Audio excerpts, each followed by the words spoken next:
നമ്മളിനി സ്പോക്കൺ ഇംഗ്ലീഷിൻ്റെ രണ്ടാം ഘട്ടത്തിലേക്കാണ് കിടക്കുന്നത്. ആദ്യത്തെ ഘട്ടത്തിൽ അത്യാവശ്യം വേണ്ട ചില പ്രയോഗങ്ങളെക്കുറിച്ചൊക്കെ നമ്മൾ പറഞ്ഞു പോയി. ഗ്രാമറിന് പൊതുവേ പറയപ്പെടുന്ന സംഗതികളെക്കുറിച്ച് വലുതായിട്ടൊന്നും വിശദീകരിക്കാനും ഞാൻ നിന്നില്ല. നിങ്ങൾ ഈ സമയത്ത് അത്രയും ഡീപ്പായിട്ട് പഠിക്കേണ്ട ആവശ്യമുണ്ടെന്ന് എനിക്ക് തോന്നിയില്ല. നമ്മൾ സ്റ്റാർട്ടിങ്ങിലാണല്ലോ, ബിഗിനേഴ്സാണല്ലോ. ഇനി നമ്മൾ രണ്ടാം ഘട്ടത്തിൽ നമ്മൾ ചെയ്യുന്നത് സ്പോക്കണിന് മുൻതൂക്കം കൊടുക്കുകയാണ് ചെയ്യുന്നത്. അപ്പോൾ സ്വാഭാവികമായിട്ടും നമ്മളിപ്പോൾ കുറച്ച് കാര്യങ്ങളെ പഠിച്ചിട്ടുള്ളെങ്കിൽ പോലും അത് ഉപയോഗിക്കാൻ വേണ്ടിയിട്ട് നമ്മൾ പഠിക്കുകയാണ് ചെയ്യുന്നത്. അപ്പോൾ അതിന് നമുക്ക് എക്സസൈസുകൾ വേണം, വായന വേണം. ഇവിടെ ഞാൻ ചെയ്യുന്നത് ഓരോ ദിവസവും ഒരു ടോപ്പിക്കിൽ കുറച്ച് സെൻറ്റൻസുകൾ തരുന്നു, ഞാൻ വിശദീകരിക്കുന്നു. നിങ്ങളത് 2-3 തവണ ഉറക്കെ വായിക്കുന്നു. അപ്പോൾ നിങ്ങൾ എന്താക്കും, ആ കാര്യങ്ങൾ പഠിച്ചിട്ടുണ്ടാകും. എല്ലാ ദിവസവും അങ്ങനെ. I am Bilal. I am 15 years old. I study in ഉയർച Sultan Batheri. I wake up at 5:30 every morning. I do not wake up with my mother, who wakes up at 4 o'clock. നമ്മൾ പരിചയപ്പെടുത്തുകയും ആ കൂടുതൽ ചെറിയൊരു daily റുട്ടീൻ്റെ ഒരു കാര്യം പറയുകയും കൂടി അവർ ചെയ്തു. I am Bilal, ഞാൻ ബിലാലാവുന്നു. ഐ ആം 15 years old, എനിക്ക് 15 വയസ്സ് പ്രായമുണ്ട്. ഐ സ്റ്റഡി ഇൻ ഉയർച സുൽത്താൻ ബത്തേരി, ഞാൻ സുൽത്താൻ ബത്തേരി ഗവൺമെൻറ് സ്കൂളിൽ പഠിക്കുന്നു. I wake up at 5:30 every day morning, ഞാൻ ഇന്നും രാവിലെ 5:30 എഴുന്നേൽക്കുന്നു. I do not wake up with my mother, who wakes up at 4 o'clock. 4 മണിക്ക് എഴുന്നേൽക്കുന്ന എൻ്റെ അമ്മയുടെ കൂടെ ഞാൻ എഴുന്നേൽക്കാറില്ല. ഇത്രയാണിപ്പോൾ ഇവിടെ പറഞ്ഞു വെച്ചത്. ഒന്ന് വായിക്കുക. I have a brother. His name is Eddie. My brother Eddie is 8 years old. He is a good boy. He wears neat dress. He has a cap on his head. He goes to school with me every day. He learns reading and writing and does hard songs. I have a brother. ഇനി ഞാൻ എൻ്റെ ബ്രദറിനെ പരിചയപ്പെടുത്തുകയാണ്. I have A brother, എനിക്കൊരു അനിയനുണ്ട്. ജ്യേഷ്ഠനെന്നുള്ളതിന് brother തന്നെയാണ്. His name is Eddie, അവൻ്റെ പേരാണ് എഡ്ഡി. My brother Eddie is 8 years old. എൻ്റെ അനിയൻ എഡ്ഡിക്ക് 8 വയസ്സാണ് പ്രായം. ഹിസ് എ ഗുഡ് ബോയ്, അവനൊരു നല്ല കുട്ടിയാണ്.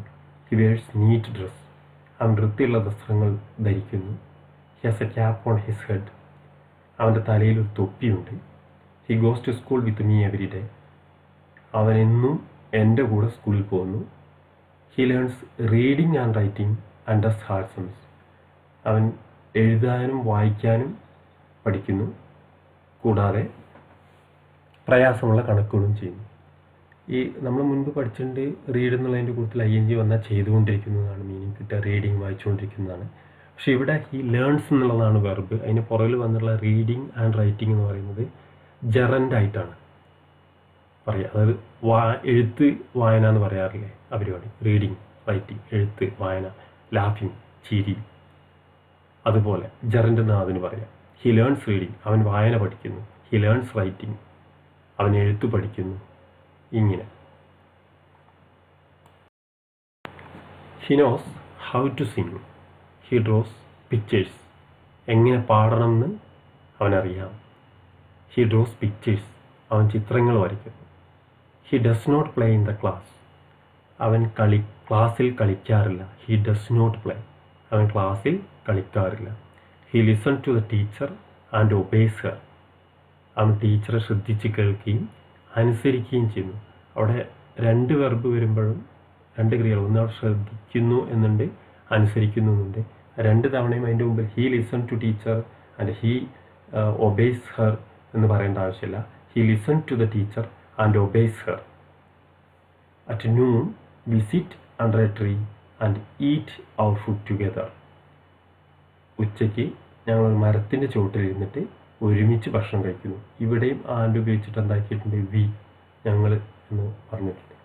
Then he goes to his class and I go to mine. എന്നിട്ട് അവൻ അവൻ്റെ ക്ലാസ്സിലേക്കും ഞാൻ എൻ്റെ ക്ലാസ്സിലേക്കും പോകുന്നു. After school he plays with small boys and I play with big boys. School വിട്ടതിന് ശേഷം അവൻ ചെറിയ കുട്ടികളോടൊപ്പവും ഞാൻ വലിയ കുട്ടികളോടൊപ്പവും കളിക്കുന്നു. അപ്പോൾ ഇത് നിങ്ങളൊരു 2-3 തവണ വായിച്ചു നോക്കുക. ഉറക്കെ വായിക്കണം. കാരണം നമുക്ക് ആ ചലിപ്പ് ഇങ്ങോട്ട് മാറാൻ വേണ്ടിയിട്ടൊരു പറയുമ്പോൾ ഉള്ളൊരു ബുദ്ധിമുട്ടുണ്ട്. നമുക്ക് വായിച്ച് കഴിയുമ്പോൾ നമുക്ക് ഇതിൻ്റെ അർത്ഥം കിട്ടുന്നുണ്ട്.